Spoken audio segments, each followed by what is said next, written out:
Gatu TV।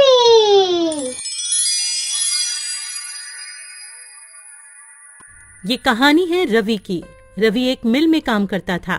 5 सालों से वो शहर की एक मिल में मजदूरी किया करता था। हेलो। हाँ बोलो रमा, कैसे फोन किया? हेलो जी, आप तो हमें गांव में लेने आने वाले थे, क्या हुआ जी, आप आए नहीं? रमा, अभी ठंड बहुत हो रही है और मेरे पास तुम्हें गांव से शहर लाने के लिए अभी पैसे भी नहीं है। तुम कुछ दिन और रुक जाओ वहाँ। क्या कहा आपने?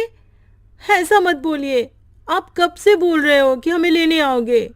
दीपू मुन्नी भी रोज आपका इंतजार करते हैं। सुनिए जी, अगर आप कहें तो मैं खुद ही आ जाऊं क्या आपके पास बच्चों को लेकर? मेरे पास कुछ पैसे पड़े हैं, आप जो भेजते थे मैंने उसमें से बचाए हैं। अगर ऐसा है तो फिर आ जाओ, और तुम्हारे पास घर का पता तो है ही, वहाँ ही चले जाना। रमा अपने दोनों बच्चों को लेकर गांव से शहर के लिए निकल जाती है। उसके साथ उसकी बहन दिव्या भी होती है। रमा के माता पिता की मृत्यु के बाद अब वो बेचारी कहाँ जाती, इसलिए रमा उसे अपने साथ ही ले लेती है। ठंड का समय चल रहा था, दिसंबर का महीना, जिसमें कड़ाके की ठंड पड़ती है। रात होते ही रवि मिल से अपने घर को निकलता है।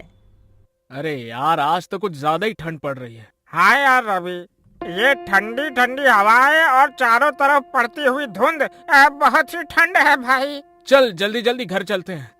रवि अपने घर पहुंचता है। वो एक झोपड़ी में रहता था। रवि अपने बच्चों को देखकर बहुत खुश हो जाता है। वहीं वो अपनी साली दिव्या को भी देखता है। अरे दिव्या, तुम यहाँ? ओह अच्छा, याद आया। कोई बात नहीं, अब तुम हमेशा ही हमारे साथ रहना। पापा, मुझे आपकी बहुत याद आ रही थी। हाँ पापा, आप हमें लेने क्यों नहीं आए? बच्चों, मुझे थोड़ा सा काम था। तुम दोनों ने कुछ खाया? हाँ जी, मैंने दाल चावल बनाए थे। आप भी हाथ मुंह धो लो, मैं आपके लिए भी खाना लगा देती हूँ। खाना पीना खाने के बाद सभी लोग फर्श पर सो जाते हैं। यहाँ रवि के पास बस एक ही कंबल होता है। अब पांचों लोग नींद में उस कंबल को अपनी अपनी तरफ खींचते हैं। एक तरफ रमा और रवि लेटे हुए थे, दूसरी तरफ दोनों बच्ची और दिव्या लेटी हुई थी। रमा को ठंड लग रही होती है तो वो सारा कंबल अपनी ओर खींच लेती है। ठंड तो उस समय सबको लग रही होती है, ठंड जो इतनी कड़ाके की पड़ रही होती है। तभी रवि उठकर देखता है कि उसके बच्चे और उसकी साली दिव्या ठंड से कांप रहे होते हैं और सारा कंबल रमा ने ओढ़ा हुआ होता है। रमा, उठो उठो जल्दी। क्या हुआ जी, आप जाग क्यों रहे हो? वहाँ देखो। रमा अपने बच्चों और बहन की तरफ देखती है और वो घबरा जाती है। उसके बच्चे और बहन ठंड से कांप रहे होते हैं। हाँ जी, आप देख क्या रहे हो? जल्दी से कंबल बच्चों पर डाल दो ना, ठंड बहुत है। रवि सारा कंबल बच्चों और दिव्या पर डाल देता है और रवि और रमा दोनों ही बिना कंबल के ठंड से ठिठुर के सो जाते हैं। सुबह रवि और रमा दोनों ही जल्दी उठ जाते हैं। रमा, तुम ठीक तो हो ना? तुम्हें सर्दी तो नहीं हो गई? रात को बहुत ज्यादा ठंड थी, मैं इसीलिए तुम सबको यहाँ नहीं बुलाना चाहता था। मेरे पास तुम्हें ठंड से बचाने के लिए कपड़े भी नहीं है, मुझे माफ कर दो। हाँ जी, आप क्यों माफी मांग रहे हो? आप चिंता मत करो, मैं बिल्कुल ठीक हूँ। आप तैयार हो जाइए, आपको मिल भी तो जाना है। मिल जाते हुए रवि परेशान सा लग रहा होता है। वो सोच रहा था कि मालिक से एडवांस पैसे ले लेगा, जिससे वो एक और कंबल खरीद कर ले आएगा। लेकिन जब वो मिल जाकर देखता है तो मिल में जोरों की आग लगी हुई होती है। वो अपने दोस्त प्रीतम से पूछता है, प्रीतम, ये मिल में आग कैसे लग गई है? ये कैसे हुआ? अरे क्या बताऊं यार, शॉर्ट सर्किट हो गया और मिल में आग लग गई। अभी मालिक आए थे, उन्होंने कहा कहीं और काम ढूंढ लो। मेरे पास इतना पैसा नहीं है कि मैं दोबारा काम शुरू कर पाऊं। रवि प्रीतम से ऐसा सुनकर और निराश हो जाता है और सोच में पड़ जाता है कि अब तो वो इतनी जल्दी कंबल कहाँ से लाएगा। ना काम है और ना ही पैसे। प्रीतम, अब हम क्या करेंगे, क्या काम करेंगे? देख भाई, मेरे पास कुछ पैसे हैं जिनसे मैं एक छोटी सी चाय की दुकान खोलूंगा। मेरे पास थोड़ी सी सेविंग्स है। तू बता, तू क्या करेगा? पता नहीं यार, मेरे पास तो पैसे भी नहीं है। जितने पैसे यहाँ से मिलते थे वो पैसे तो मैं अपने गांव भेज देता था। अब तो मेरे पास एक फूटी कौड़ी तक नहीं है। चल, मैं घर चलता हूँ, फिर मिलेंगे यहाँ। रवि घर आ जाता है। उसे देखकर रमा समझ जाती है कि कुछ तो बात हुई है। रमा अभी तो कुछ नहीं कहती है। जब बच्ची और बहन खाना खा के सो जाते हैं तब रमा कहती है, क्या हुआ जी, जब से आए हो आप परेशान लग रहे हो, क्या बात है, बताओ ना मुझे। रवि रमा को सारी बात बता देता है। रमा भी रवि को ऐसे उदास देखकर खुद भी उदास हो जाती है और कहती है, हाजी आप इतना परेशान क्यों हो रहे हो? सब ठीक हो जाएगा, भगवान पर भरोसा रखो। मेरे पास कुछ पैसे बचे हैं, उनसे आप थोड़ी सी रुई और कपड़ा ला देना, मैं उससे एक रजाई बना लूंगी। उसके बाद आप काम ढूंढने चले जाना। सुबह होते ही रवि रमा को रुई और कपड़ा देकर वहां से चला जाता है और रमा रुई को कपड़े में भरकर रजाई की तरह सिल रही होती है। तभी दीदी क्या हुआ? सब ठीक तो है ना? जब से हम यहाँ आए हैं जीजा जी कुछ दुखी से रहते हैं, क्या उसकी वजह मैं हूँ? अरे दिव्या तू पागल है क्या? ऐसा कुछ भी नहीं है। तू तो जानती है ना तेरे जीजाजी तो ऐसे नहीं है जैसा तू सोच रही है। वो तो उनकी मिल में आग लग गई है, वो इसीलिए परेशान है। तू ज्यादा अपना दिमाग मत चला। हाँ जाकर अब अपना काम कर। रमा एक सुंदर सी रजाई बना देती है। उधर रवि पूरे दिन यहाँ वहाँ काम ढूंढता है पर उसे कोई काम नहीं मिलता है। वो निराश होकर घर आ जाता है। रवि घर आकर देखता है रमा ने एक सुंदर सी रजाई बना ली होती है। अरे वाह रमा, तुमने तो बहुत ही सुंदर रजाई बनाई है। अरे तुम तो बहुत ही अच्छी रजाई बनाती हो। जी वो गांव में खाली समय में मैंने रजाई बनाना सीख लिया था। आप बताइए कहीं काम मिला क्या आपको? नहीं रमा, बहुत ढूंढा पर कहीं कोई काम नहीं मिला। कल फिर जाऊंगा, देखते हैं कहीं कुछ न कुछ काम मिल ही जाएगा। रमा बच्चों को नई रजाई में सुला देती है और खुद दोनों मियाँ बीवी पुराने कंबल में सो जाते हैं। अगले दिन रवि का दोस्त प्रीतम रवि का हाल पूछने उसके घर आया हुआ होता है। तभी अरे वाह रवि, ये रजाई तो बहुत अच्छी है, कहाँ से लाए हो? अरे प्रीतम, मैं ये कहीं से लाया नहीं हूँ। ये रजाई तो तेरी भाभी ने बनाई है। क्या कह रहे हो? ये रजाई भाभी ने बनाई है? भाई ये तो बिल्कुल वैसी ही रजाई है जो दुकानों में मिलती है। अरे वाह भाभी जी, आप तो बहुत ही बड़ी कलाकार हैं। अरे तू वो सब छोड़, ये बता तेरी चाय की दुकान का क्या हुआ? हाँ भाई, मैं इसीलिए तो आया हूँ। मैंने हाईवे पर एक चाय का स्टॉल खोला है। तू बता तेरा क्या हुआ? कहीं पर काम मिला कि नहीं? नहीं भाई, अभी तो मुझे कहीं भी कोई काम नहीं मिला। मिल जाएगा, वैसे भी मैं ढूंढ तो रहा ही हूँ। अच्छा, अब भाभी एक रजाई मेरे लिए भी बना देना, मुझे ये रजाई बहुत पसंद आई है। जी भाई साहब, मैं आपके लिए भी एक ऐसी ही रजाई बना दूंगी, आप ले जाना। अच्छा रवि, तुम एक काम क्यों नहीं करते हो? क्यों ना तुम रजाई बेचना शुरू कर दो। भाभी जी बहुत अच्छी रजाई बनाती है, लोग खूब खरीदेंगे ऐसी रजाई। तुम बोल तो ठीक ही रही हो, अभी तो मेरे पास कोई और काम नहीं है और ठंड भी बहुत पड़ रही है। चलो ऐसा ही करके देखता हूँ कुछ दिन। पर प्रीतम, मैं ये रजाई बेचूंगा कहाँ? हाईवे पर मेरे चाय के स्टॉल के पास तुम भी रजाई बेच सकते हो। पर प्रीतम, एक और दिक्कत है, मेरे पास पैसे भी नहीं है सामान लाने के लिए। अरे तुम चिंता मत करो, ये लो पैसे, इनसे तुम सामान ले आना है। ठीक है, फिर मैं आज ही रजाई बनाने का सामान ले आता हूँ। क्यों रमा, ठीक है ना? आप जैसा भी कहो, मैं तो आपके साथ कोई भी काम करने को तैयार रहती हूँ। रवि और प्रीतम दोनों चले जाते हैं। रवि बहुत सारी रुई और कपड़ा घर ले आता है। उसके बाद रमा रजाई बनाने का काम शुरू कर देती है। रवि के साथ साथ रमा की बहन दिव्या भी उसकी मदद कर रही होती है और बच्चे भी रजाई में रुई भरने में लगे हुए होते हैं। 2 से 3 दिन में सबने मिलकर 10 रजाइयां बना ली होती हैं और रवि सारी रजाइयां लेकर हाईवे पर प्रीतम के बगल में ही बेचने लगता है और देखते ही देखते उसकी रजाइयां बिकने लगती हैं। वो रजाइयां बहुत सुंदर लग रही होती हैं, जिसकी वजह से लोग खरीदने आ रहे होते हैं। देखा तुमने रवि, बिक गई ना सारी रजाइयाँ। अब तो बस रजाइयाँ बनाते रहो। रवि घर जाकर रमा को सारी बात बता देता है। रमा बहुत खुश हो जाती है और रवि और रजाइयां बनाने की तैयारियां करने लगता है और रवि का रजाइयों का कारोबार खूब अच्छा चलने लगता है। इस तरह रवि अपना खुद का काम करने लगता है और अपने परिवार की सारी जरूरतों को पूरा करता है। गरीब पर ठंड का कहर। रामू एक बहुत गरीब मजदूर था, जिसके घर में उसकी पत्नी मधु और बेटी रानी रहा करती थी। पर अब गर्मियों का मौसम जाने को था और सर्दियों का मौसम आने को था, लेकिन रामू टूटी फूटी झोपड़ी में रहता था, जिसकी खिड़की से हवा आती थी और छत से भी। एक दिन रामू की पत्नी मधु रामू से कहती है कि सुनिए जी, ठंड आने वाली है और ठंड में घर के अंदर बहुत हवा आती है, तो आपको घर की मरम्मत करवानी चाहिए। और रामू उसे कहता है कि मैं कल जाकर अपने मालिक से कुछ पैसे उधार ले आऊंगा ताकि हम अपने घर की मरम्मत करवा सके। यूं ही एक दिन बीत जाता है और अगली सुबह रामू अपनी मजदूरी के काम पर जाता है और वो जिसके पास काम कर रहा था उस मालिक से कहता है कि साहब जी, अगले महीने से ठंड आ रही है और मेरे घर की छत टूटी हुई है जिससे कि घर में हवा आती है, और अगर मैंने जल्दी उसे ठीक नहीं करवाया ना तो ठंड में बहुत दिक्कत हो जाएगी। रामू की बात सुन मालिक कहता है, अरे तो उसमें मैं क्या करूं? रामू कहता है, मालिक आप थोड़े पैसे उधार दे देते तो मैं अपने घर की मरम्मत करवा लेता। मालिक कहता है कि अरे अभी तो तूने उतना काम भी नहीं किया है जो मैं तुझे उधार दे सकूं, अभी मेरे पास पैसे नहीं है।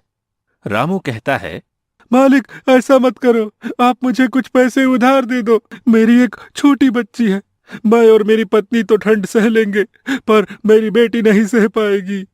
रामू की लाख मिन्नतें करने पर भी उसे पैसे नहीं देता है और बेचारा रामू उदास शाम को घर लौट आता है। रामू के घर आते ही उसकी पत्नी मधु उससे पूछती है कि क्या आप मालिक से पैसे लाए? तो रामू उसे बताता है कि मालिक ने पैसे देने से मना कर दिया है। जिसके बाद मधु भी अब परेशान हो जाती है। दोनों ही इस बात को लेकर काफी परेशान हो गए थे कि अब सर्दियों में उनका गुजारा कैसे होगा। अब रामू मधु से कहता है कि अभी ठंड आने में पूरा 1 महीना बाकी है, तो मैं अगले महीने की 1 तारीख को अपने मालिक से पैसे के लिए बोलूंगा और तब शायद मालिक मना न करे। और ये सुन मधु कहती है कि हाँ, ये सही रहेगा। यूं ही रामू को मजदूरी करते हुए 1 महीना और बीत जाता है और जब रामू अपने मालिक से कहता है, मालिक अब तो पूरा 1 महीना हो गया है और थोड़ी थोड़ी ठंड भी होने लगी है, अरे अब तो आप मुझे मेरी मजदूरी के पैसे दे दो ताकि मैं उन पैसों से अपने घर की मरम्मत करवा लूं। रामू के इस बार पैसा मांगने पर भी मालिक फिर से कोई नया बहाना कर देता है और कहता है कि अभी मेरे पास सिर्फ ये 500 रुपए हैं, इससे ज्यादा नहीं है। 500 रुपए देखकर रामू कहता है कि मालिक मैंने तो इस महीने एक भी छुट्टी नहीं की, उस हिसाब से तो मेरे ज्यादा पैसे बनते हैं। लेकिन मालिक उसे अपनी बातों में फंसा देता है और रामू के ज्यादा बहस करने पर उसे काम से धक्के मारकर निकाल देता है। रामू कम पैसे मिलने और काम से निकाले जाने के बाद बहुत परेशान हो जाता है। उसे समझ नहीं आता कि आगे वो क्या करे। यूं ही सोचते सोचते वो अपने घर पहुंच जाता है, जिसे यूं निराश देख मधु कहती है, क्या हुआ, आप पैसे नहीं लाए क्या? रामू मधु को बताता है कि अरे इस बार भी मालिक ने पूरे पैसे नहीं दिए और तो और मुझे काम से भी निकाल दिया है। ये बात सुनकर मधु चिंता में पड़ जाती है और कहती है कि अब घर कैसे चलेगा और ठंड में हमारा क्या होगा? रामू कहता है, तुम चिंता मत करो, मैं कहीं काम ढूंढता हूँ। इतना कहकर वो उन पैसों से घर में राशन भरवाता है और अब उसके पास पैसे खत्म हो गए थे।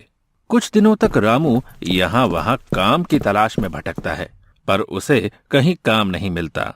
वहीं दूसरी ओर अब ठंड भी धीरे धीरे बढ़ने लगी थी और रात के समय रामू के घर में ठंडी हवा खिड़की और छत से आनी शुरू हो गई थी। ठंडी हवा की वजह से अब रामू, उसकी पत्नी और उसकी बेटी पूरी रात ठंड में कांपते रहे। उनके पास एक ही कंबल था, अब उसमें भी ठंड नहीं रुकती थी। एक रात बहुत ठंड पड़ रही थी और तेज ठंडी हवाएं चल रही थी, जिसकी वजह से रामू की बेटी रानी को तेज बुखार हो जाता है और मधु रामू से कहती है, देखिए जी, रानी को बहुत तेज बुखार हो रहा है, वो पूरी तरह तप रही है। रामू कहता है कि अरे मेरे पास तो 1 पैसा तक नहीं है, हम रानी को डॉक्टर के पास कैसे लेकर जाएंगे?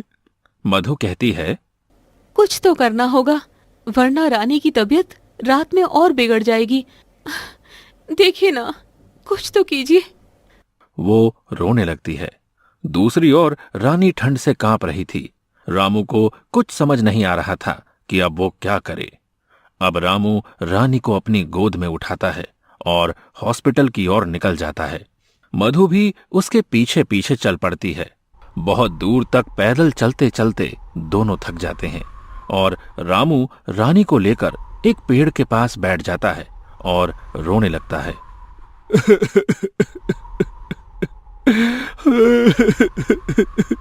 मुझे रोना आ रहा है अपनी लाचारी पर कि हमारे पास पैसे नहीं है कि हम अपनी बेटी को हॉस्पिटल तक ले जा सके। रानी के दिल की धड़कनें अब तेज हो रही थी और फिर से रामू उठता है और अपनी बेटी को लेकर हॉस्पिटल की ओर चल देता है। कुछ घंटों चलने के बाद वो मधु के साथ रानी को लेकर हॉस्पिटल पहुंच जाता है। लेकिन अफसोस, उसके पास पैसे ना होने पर डॉक्टर रानी का इलाज करने से इनकार कर देते हैं और रामू मधु और रानी को अस्पताल से बाहर कर देते हैं। अस्पताल की सीढ़ी पर रामू अपनी बेटी को गोद में लिए बैठा रो रहा था और दूसरी ओर ठंड धीरे धीरे बढ़ती जा रही थी। ज्यादा ठंड होने की वजह से अब तीनों ही बुखार से जूझ रहे थे और तीनों ही हॉस्पिटल की सीढ़ी पर बेहोश हो जाते हैं। अगली सुबह जब रामू की आंख खुलती है तो वो खुद को हॉस्पिटल के अंदर बेड पर पाता है। ये देख रामू के मन में बहुत से सवाल आते हैं। अरे, मैं अंदर कैसे आया? मुझे कौन लाया? और मधु और रानी कहाँ हैं? इतने में उसके सामने वो डॉक्टर आता है जिसने उसकी बेटी को पैसा ना होने की वजह से एडमिट नहीं किया था और रामू उससे सवाल करता है कि मुझे अंदर कौन लाया? जिसके बाद डॉक्टर बताता है कि आपको एक औरत ने हॉस्पिटल में भर्ती करवाया क्योंकि आप सभी को ठंड लगने की वजह से तेज बुखार हो गया था और आप तीनों ही सीढ़ियों पर बेहोश थे। रामू उस औरत के बारे में पूछता है कि वो कौन है, तो डॉक्टर सामने की ओर इशारा करके उस औरत के बारे में बताता है। अब रामू जाकर उस औरत से बात करता है और पूछता है, आपका बहुत बहुत धन्यवाद, लेकिन आपने हमारी मदद क्यों की? तो वो औरत बताती है, मेरा आपके परिवार से कोई रिश्ता नहीं है, लेकिन एक टाइम था जब मेरे साथ भी ऐसा ही हुआ था और मेरी फैमिली बहुत गरीब थी। मैं भी किसी सड़क किनारे ठंड से जूझ रही थी और किसी नेक दिल इंसान ने इसी तरह हमारी मदद की थी। तब से आज तक वो औरत गरीबों की मदद करती है। ये सुनकर रामू उसे धन्यवाद कहता है और फिर रामू अपनी बेटी से मिलता है और अपनी पत्नी से भी। अब रामू से वो औरत पूछती है कि आखिर आपके साथ ऐसा क्या हुआ था जो सब इतनी देर रात तक हॉस्पिटल के बाहर बैठे थे? तो रामू उसे सारी बात बताता है, जिसके बाद वो औरत रामू और उसके परिवार की मदद करती है और रामू का घर भी बिल्कुल ठीक करवा देती है। अब रामू को गरीबी और ठंड दोनों से छुटकारा मिल जाता है।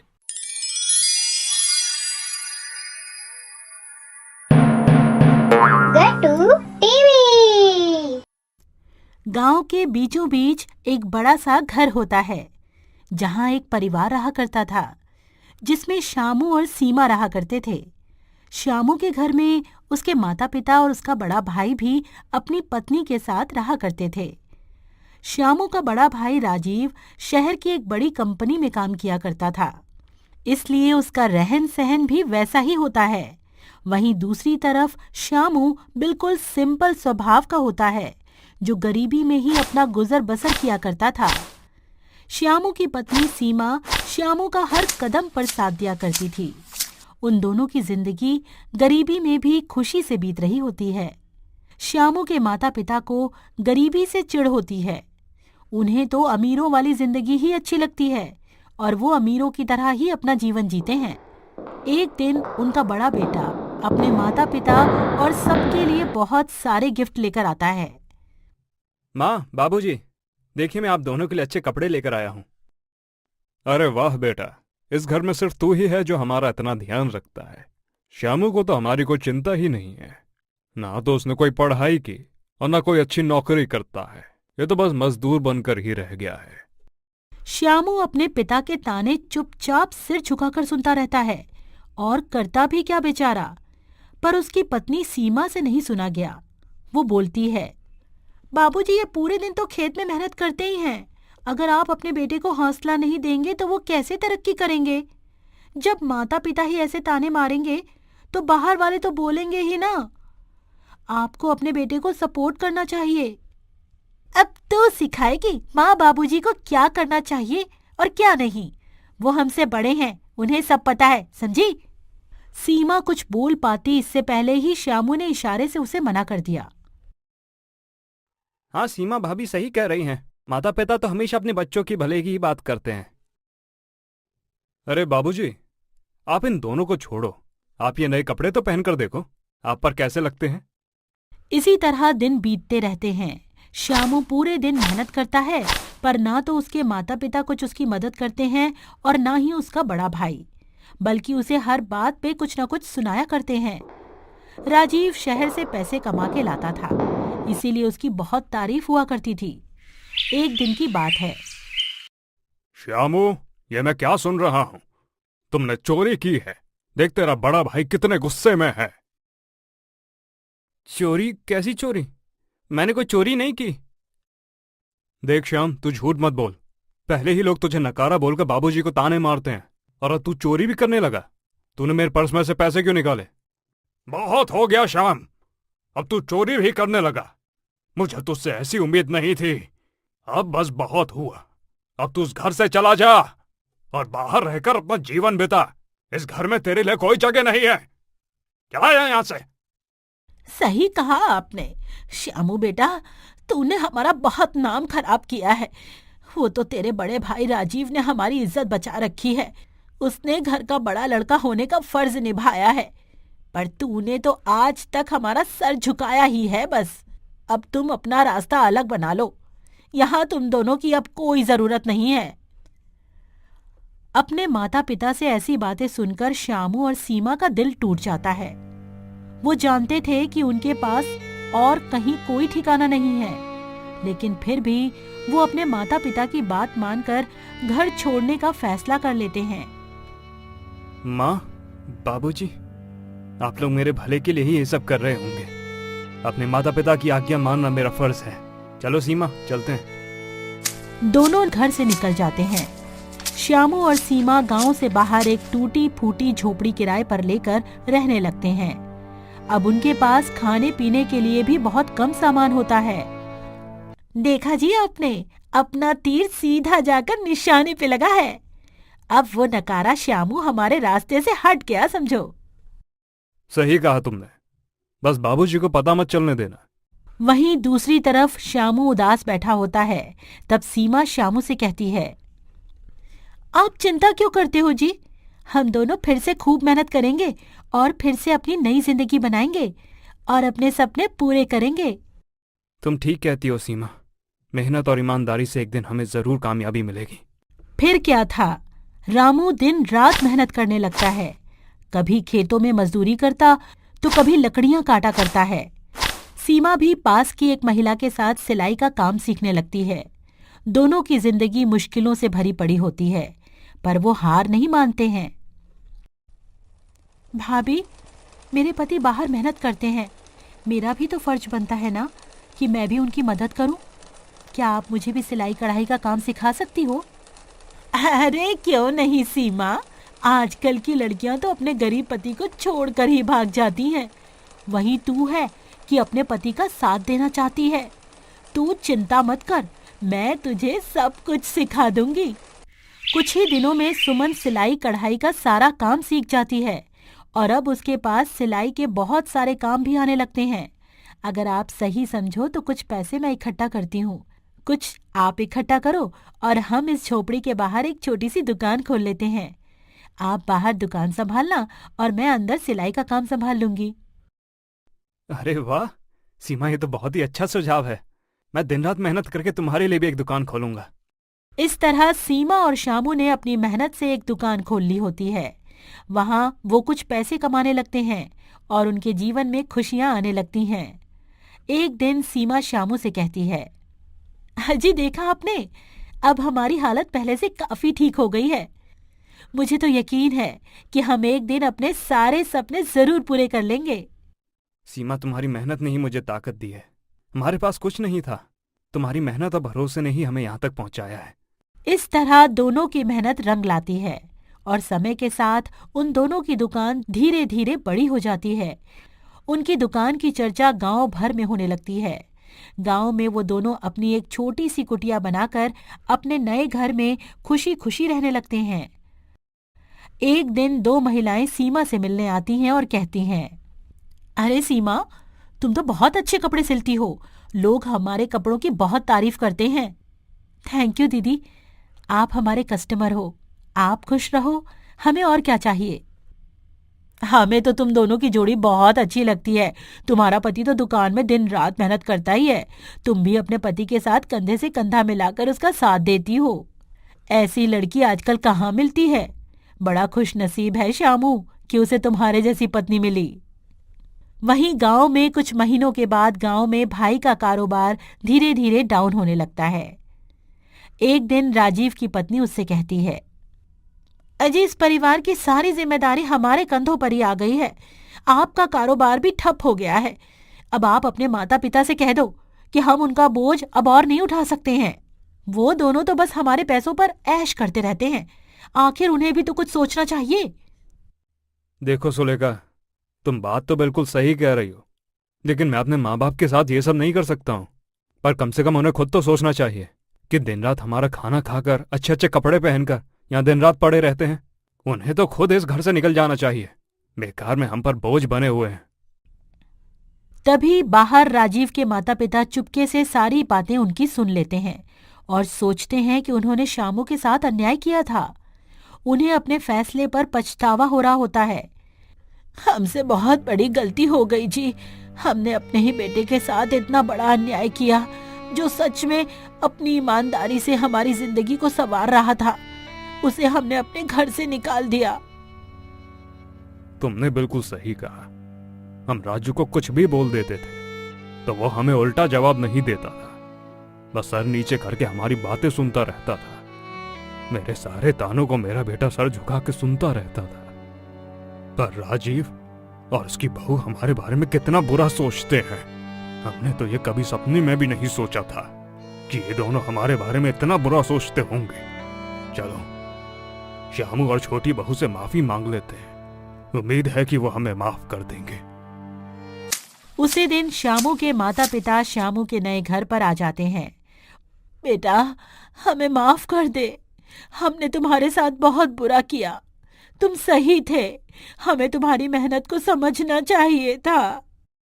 माँ, बाबूजी, जिंदगी में हर किसी से कोई ना कोई गलती तो होती ही है, और आप हमारे माता पिता हैं और हमारे दिल में हमेशा आपके लिए इज्जत रहेगी।